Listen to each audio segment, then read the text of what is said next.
Hello बच्चों, let's see the question. The question says a uniform rod hinge at its one end is allowed to rotate in the vertical plane.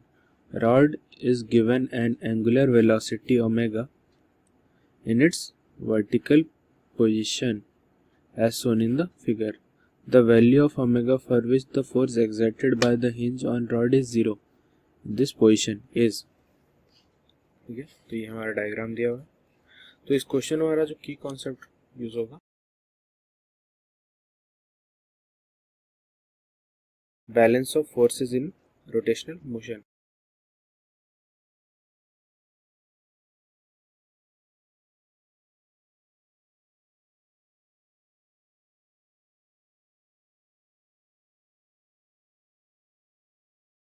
Now to solve this problem हमें पहले determine करना होगा the angular velocity omega for which जो force है exerted by the hinge जो rod है वो 0 है.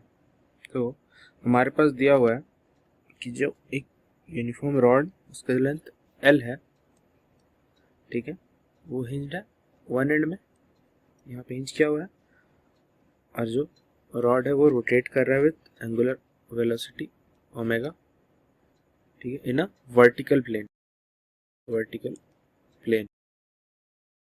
सो हमें फाइंड करना है द वैल्यू ऑफ ओमेगा, ठीक है, for which the force exerted at the hinge is 0.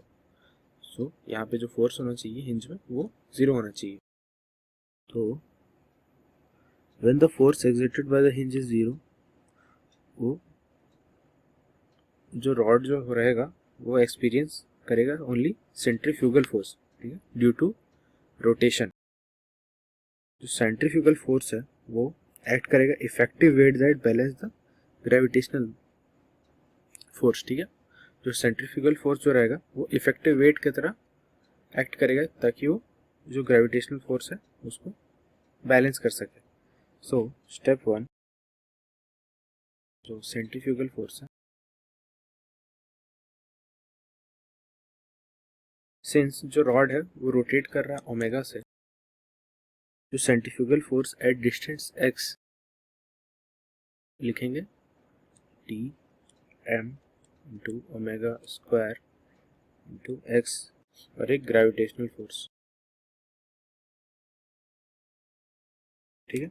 जो ग्रेविटेशनल फोर्स एक्ट करेगा at the centre of the mass of the rod इस जगह पे, तो वो लोकेटेड रहेगा L/2 पे, इस जगह पे कहीं पे.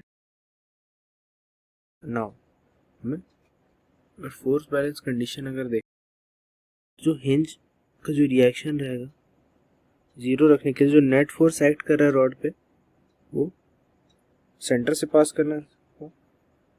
तो centrifugal force due to the rotation acts on the centre of mass हम लिख सकते हैं.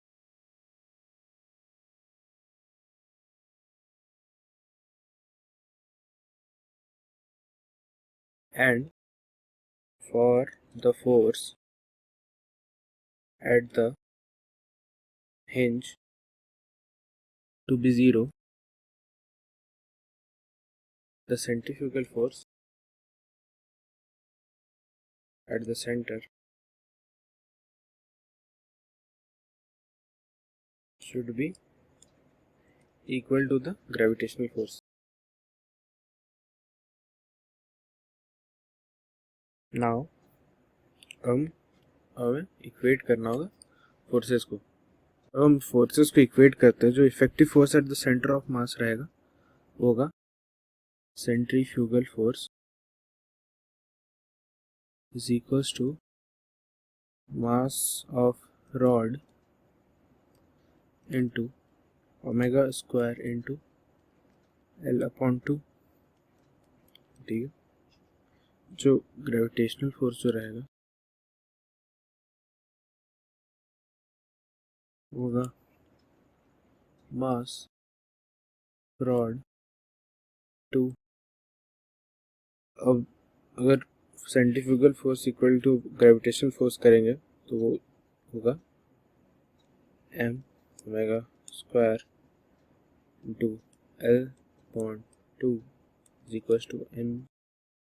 यहाँ पे मास ऑफ रॉड है दोनों जगह, अगर हम लोग मास को अगर कैंसिल आउट करते हैं तो हो जाएगा omega square into L upon 2 is equals to G. Omega square हो जाएगा 2g अपॉन एल, ओमेगा होगा under root 2g upon L. तुम्हारा आंसर आ चुका है, option B is the correct answer. Hope you understood it well, all the best.